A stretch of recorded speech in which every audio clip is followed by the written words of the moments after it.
Est-ce qu'il y a un seul univers? Pour l'instant, oui. On en connaît un, on n'en voit qu'un. On n'a absolument aucun indice dans l'espace qui nous dise « Ah ben non, vu qu'on voit ça, ça veut forcément dire qu'il y a d'autres univers parallèles au nôtre. » Après, ça dépend de ce qu'on appelle « autre univers ».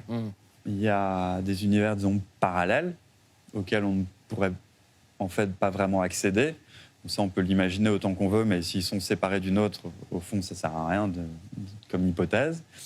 Il y en a d'autres qui sont que notre univers à nous, en tant qu'humains, il a une limite dans ce qu'on peut y voir. Parce qu'il faut que la lumière arrive jusqu'à nous pour qu'on puisse voir quelque chose. Et vu que notre univers a un certain âge, eh ben, il y a une limite. On ne peut pas aller voir plus loin que ce que la lumière parcourt depuis que l'univers est né. Donc ça crée une boule autour de nous, qui est ce qu'on appelle notre univers visible.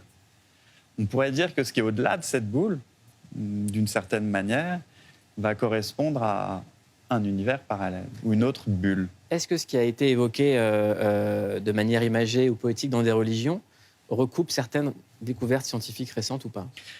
Eh ben, alors je ne suis pas sûr d'avoir une connaissance suffisante pour entrer dans le détail dans les visions religieuses. Il y a peut-être pas mal de choses qui sont ressenties à certains moments, mais l'univers tel qu'on le découvre et voit aujourd'hui est nouveau d'une certaine manière. On peut y mettre des interprétations, on peut y mettre il peut y avoir des parallélismes clairs et évidents, et aucun, pour moi en tout cas, aucune des découvertes ne remet en cause l'idée même des religions, parce que chacun a le droit d'y voir ce qu'il veut.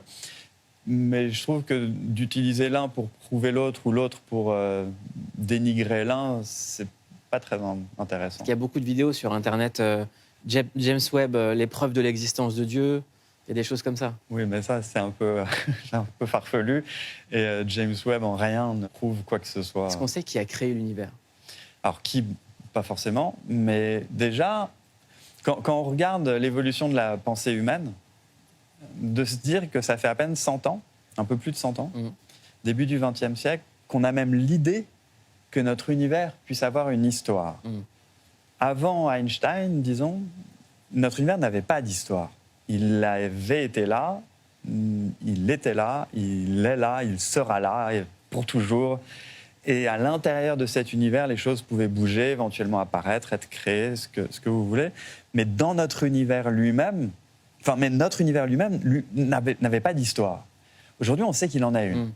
Du coup, qui dit histoire dit potentiel changement et potentiel début. Comment est-ce que les mathématiques aident à comprendre?